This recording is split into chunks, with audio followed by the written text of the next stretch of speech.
Every single time you say yes today, you might be secretly destroying your own weekend. Like, just think about that for a second. It is a pretty heavy thought. Right, because we're constantly fielding requests from our bosses, friends, our neighbors, family, and our instinct almost every single time is to just agree. Oh, absolutely. Because Yeah. we want to be the helpful friend, we want to be that reliable coworker. But today, we're going to unpack what our source material brilliantly calls the paradox of yes. Yeah, and it really is a paradox. Ah. Because on the surface, well, being agreeable sounds like a purely positive trait. Exactly, it sounds great. But the source we're looking at today argues something entirely different. It points out that saying yes to everything actually means you are saying no to your own time, Well, yeah. to your own priorities, and, ultimately your own peace of mind. I mean, we treat our time like it's infinite, but it's actually the most rigidly limited resource we have. I am so guilty of this. I'll look at a completely packed calendar and somehow convince myself, yeah, I can definitely squeeze in a 2-hour favor on Thursday evening. We all do it. We really do. And what's fascinating about the materials we're diving into today is the actual format. This isn't just a standard life coaching manual. The guide we're unpacking is actually designed specifically for B2 English learners. Which is such a clever approach to learning. Right, because it combines high-level life strategy with practical language acquisition. So as we explore how to completely rewire your brain to stop people-pleasing, we're also going to naturally highlight 5 specific high-value English words that the guide focuses on. It's a really brilliant way to anchor these concepts. When you understand the deep psychology behind a behavior, the vocabulary used to describe it it sticks with you forever. Totally. So let's start with that underlying psychology. Like, why is it so incredibly difficult for us to just decline a request? Yeah, why is it so hard? To understand that, we have to look at the first major concept in the guide, which is establishing where your personal limits actually are. Okay. Human beings are deeply social creatures. From an evolutionary standpoint, saying yes to the group meant you were a valuable member of the tribe. So you were safe. Exactly, you were safe. Saying no meant you risked being cast out. So when my neighbor asks me to help them move a massive sofa, and I feel this pit of dread in my stomach, but I still say yes, that's basically my ancient brain terrified of being left alone in the wilderness. Yes, that's exactly it. Your nervous system is reacting as if declining to lift that sofa is an actual threat to your social survival. That is wild. It is. But the guide argues that before you can ever successfully say no to someone else, you have to clearly define your own limits. You have to establish a boundary. And that is actually the first core word from our guide today. A boundary. A boundary. It's a word we throw around a lot in, pop psychology. But how does the guide actually define it in practice? Well, it defines a boundary as a clear line or limit that shows what is acceptable and what is not. Okay, a line or limit. Right. In the context of our relationships and our schedules, it means knowing exactly how much time, energy, or money you can give before you start to feel resentful and stressed. It's basically an internal alarm system. I love thinking about this in terms of real estate. Let's say you buy a beautiful house with a big front lawn. Okay, I'm picturing it. If you never build a fence and you never put up a sign, people are just going to walk their dogs across your grass. They might even cut across your lawn to get to the street faster. Oh, and you will likely sit in your living room looking out the window, getting more and more furious at these people. Exactly. I'll be seething with anger. Yeah. But I mean, how can I be mad at them? I never showed them where the edge of my property was. Right. I never built a boundary. It feels like we do this with our time constantly. We expect people to just magically read our minds and know they're asking for too much, but we never put up the fence. That is a perfect analogy because it highlights the core dysfunction. People aren't mind readers. If you don't communicate a boundary, you are actively inviting stress into your life. Because they just don't know. Exactly. The people asking you for favors don't realize they've crossed a line because you never drew one in the first place. When you just smile and say yes, you're teaching them that your property is public land. Okay, so I recognize I need a fence. I know my internal limit. But here is where I completely fall apart, and I know a lot of people listening do too. Where's that? When someone is standing right in front of me and they ask for a favor, my brain just completely freezes. I know my boundary is being crossed, but I can't formulate the word no. Yeah, the panic sets in. Yes. And instead, I start making up these elaborate fake excuses like, Oh, I would love to stay late and finish this project, but my cat is sick and my car won't start and I have to wait for the plumber. Oh, we all do that. We Yeah, invent those complex stories because we're desperately trying to soften the blow. right, exactly. We think that if we have a quote-unquote good enough excuse, the other person won't be angry with us. But the guide has a very strict warning about this. Which is, Do not make excuses. Excuses invite negotiation. oh, wow. That is so true because if I say my car won't start, the person asking for the favor will just say, oh, no problem, I can give you a ride. Precisely. And then you are completely trapped. You gave them a logistical problem to solve rather than a firm boundary to respect. I never thought about it like that. Yeah, and this is why the guide emphasizes the absolute necessity of being assertive. And that's our second keyword, assertive. Assertive. Okay, I feel like this word has a bit of a PR problem. How so? Let me push back on this a bit because if you're a chronic people pleaser, being assertive sounds terrifying. Isn't being assertive sometimes confused with just being mean or aggressive? It is a very common misconception. Because it feels really harsh to just look at someone and say, no, I cannot do that, without offering a giant apology and a 3-minute excuse. I get that, but the distinction the guide makes is crucial. Aggression is an attack on the other person. Aggression is saying, how dare you ask me to stay late, you're so inconsiderate. Right, that's definitely aggressive. But being assertive, on the other hand, is simply expressing your own needs and opinions clearly and confidently without being rude. You don't need to shout. You just state the fact. Exactly. You don't need to be angry or confrontational. You just firmly state a fact about your own capacity.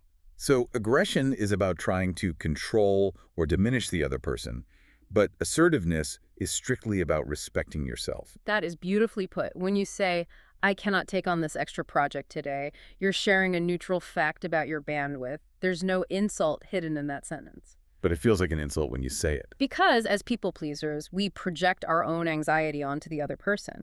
We assume that a clear, neutral statement will be received as a devastating insult. Which leads directly into the emotional fallout of saying no. Because even if I manage to do it, like even if I look my friend in the eye and assertively say, I can't help you move this weekend, the moment they walk away, I feel awful. Oh, yeah. The guilt. My stomach drops. I feel like the absolute worst friend in the world. You're describing the exact emotional state that the guide targets next. It's the feeling of being guilt-ridden. That is our third word. Guilt-ridden. Just the sound of it feels heavy. It's not just feeling a little bad. It sounds like a disease. Well, it is a very heavy compound adjective. To be guilt-ridden means to be entirely filled with a lot of guilt or regret. Filled with it. Wow. Notice the intensity there. It's an overwhelming, consuming emotion. And the guide argues that we have to actively stop allowing ourselves to be guilt-ridden every single time we protect our free time. But how? How do you just turn off the guilt? By fundamentally changing your perspective on what no actually means.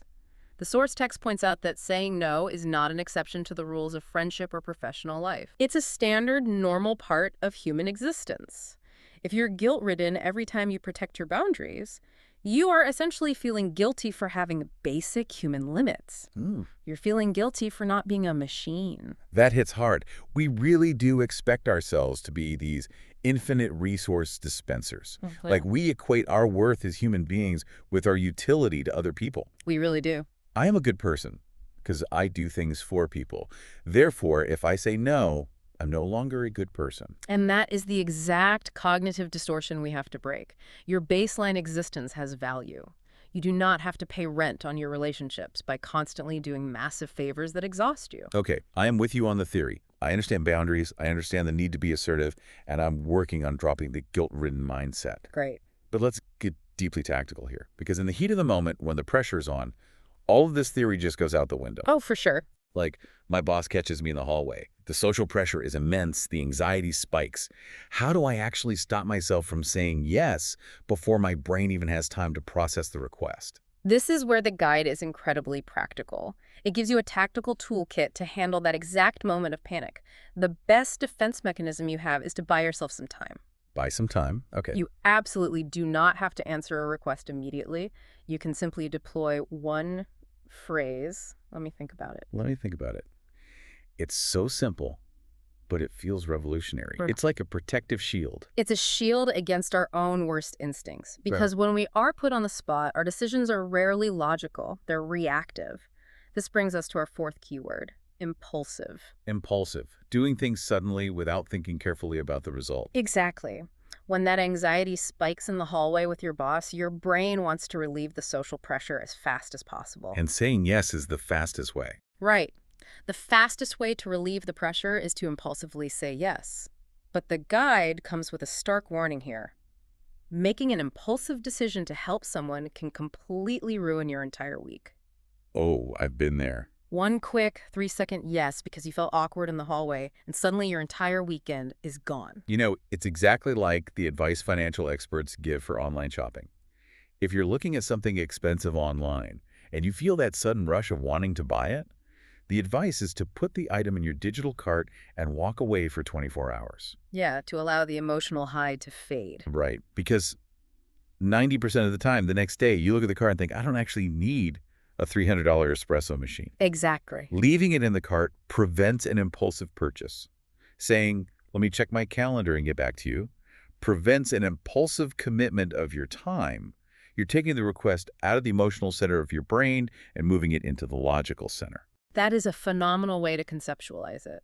You are putting the favor in a holding area. You're giving yourself the physical space to check your boundary lines. You can actually think about it. Right. You get to go back to your desk, look at your actual workload, and ask yourself, do I really have the capacity for this, or am I just trying to please them? But what if I check my calendar and I realize I don't have the time to do the whole favor, but I still genuinely want to be a good colleague or a good friend? Okay, yeah. I don't want to just give them a flat, assertive no, but I absolutely cannot commit to the massive thing they're asking for. This is where the guide introduces a brilliant psychological pivot. If you want to be helpful without sacrificing your own boundaries, you offer a small alternative. You dictate the terms of your generosity. Oh, I love this. The guide has a fantastic real-world example for this, and I want to spend a minute on it because I think it's the most actionable piece of advice we've discussed. Go for it. Let's say your friend asks you to spend your entire Saturday helping them move out of their apartment. We all know moving is the worst. The absolute worst. You check your calendar, and you realize you are already exhausted. Yeah. Spending 10 hours carrying heavy boxes will ruin your weekend. Your boundary is crossed. But you still care about this friend. So instead of a flat no, and instead of a guilt-ridden excuse about a sick cat, you use the pivot. The exact phrase the guide suggests is, I cannot help you move today, but I can lend you my car tomorrow. Let's really dissect why that is such a brilliant response. Because socially and psychologically, it accomplishes so much at once. It does. First, it is assertive. You are clearly stating the boundary. I cannot help you move today. There's no ambiguity. Right. But immediately, you pivot to what you can offer. I can lend you my car. You have successfully decoupled your physical time and energy from your generosity. That is the key. You're still preserving the social bond. You're demonstrating that you're a supportive friend who's willing to provide a valuable resource, the car. Exactly. But you're protecting your physical boundary. You don't have to carry the boxes. It keeps you in the good friend category, but strictly on your own terms. And notice how empowering that feels compared to making up an excuse. You are not a victim of their request. You're an active participant negotiating how you will show up in the relationship. It is a profound shift in power dynamics. Which brings us to the final step in the guide, and really the ultimate goal of all of this boundary setting and assertiveness. It's understanding the underlying mathematics of how we spend our lives. The guide calls this understanding the trade-off. Yeah, if we look back at the very beginning of our deep dive, we talked about the paradox of yes, the illusion that we can just keep adding tasks to our plate forever. Right, treating time like it's infinite. Exactly. This final step forces us to confront reality. Time is a zero-sum game. Every single hour you spend doing something for someone else is an hour you cannot spend doing something for yourself. Every yes out there is a no in here. Perfectly said. Which brings us to our fifth and final B2 vocabulary word. Prioritization. Prioritization. It sounds like a word you hear in corporate boardrooms, like, we really need to work on our prioritization this quarter. Yeah, it does sound a bit corporate. But how does the guide apply it to our personal lives? Well, the guide defines prioritization as the deliberate act of deciding which tasks are the most important so you can deal with them first. Okay. It sounds clinical, but in practice, it is deeply personal. The text is incredibly direct about this. Good prioritization means putting your own health, your own rest, and your own goals before other people's minor requests. See, that is the part that makes people pleasers squirm. Putting my own rest before my friend's request. It feels inherently selfish. We're taught from childhood that putting others first is a virtue. It is a virtue to an extent, but the guide pushes back against this by framing personal prioritization not as selfishness, but as essential maintenance. Think about the safety briefing on an airplane. Oh, right. They always tell you to secure your own oxygen mask before assisting others. Because if you pass out from lack of oxygen, you can't help the person next to you anyway. Precisely. If you constantly prioritize everyone else's minor emergencies over your own basic need for rest, your mental and physical health will crash. You will burn out. And nobody wins then. Exactly. A burned out, resentful person is not a good friend, a good employee, or a good partner. Good prioritization is the radical acknowledgement that your time has value. It's accepting that maintaining your own well-being is the most important task you have to deal with first. Wow. When you lay it out like that, learning to say no isn't about shutting the world out. It's actually about managing your resources so you can show up for the world in a sustainable way. It really is. This guide really is a complete blueprint for taking your life back. It's a very comprehensive system. But, understanding these concepts intellectually is only the first step. If we are going to fully honor the language learning aspect of this source material, we need to ensure these concepts are deeply encoded in your memory. Absolutely. One of the coolest things about the guide is that it explicitly recommends a spaced repetition review at the end. It's a proven method for language acquisition. So we're not just going to rush to the end. We're going to slow down and thoughtfully review the 5 core vocabulary words we unpacked today. Let's look at how they all connect. It begins with the foundation. Boundary. That's the internal limit you set. It's the fence around your personal property that protects your time and energy from being trampled. You have to know where your boundary is before you can defend it. Once you know the boundary, you have to communicate it. That's where you become assertive. This isn't about being aggressive or starting a fight. Being assertive simply means speaking clearly and confidently about what you can and cannot do. It's stating a fact without apologizing for your own limits. And when you assert that boundary, you must fight the urge to become guilt-ridden. You cannot allow yourself to be consumed by regret just because you said no. Protecting your peace of mind is not a crime, it's a necessity. To help manage that guilt in the moment, you use the tactical pause. You say, let me think about it. To ensure you are not being impulsive, you stop yourself from making a sudden panic choice just to relieve social pressure. You leave the request in the shopping cart for a while.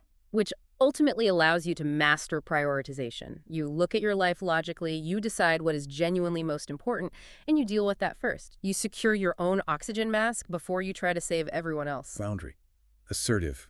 Guilt-ridden. Impulsive. Prioritization. It is amazing how just 5 words can represent a complete paradigm shift in how you operate in the world. I really want to thank you for joining us on this deep dive today. Taking back control of your schedule while simultaneously leveling up your English fluency, that is profoundly good use of your time. It's been wonderful to synthesize this with you. But before you go on with your day, I want to leave you with one final, very practical challenge based on the paradox we started with. Oh, what is the challenge? We established that time is a zero-sum game, and every yes you give to someone else is a no to yourself. I want you to open your calendar for tomorrow. Look at the meetings, the favors, the social obligations you have already agreed to. Look at all those things you impulsively said yes to. Ask yourself honestly. To make room for all of that, what exactly have you been saying no to in your own life without even realizing it?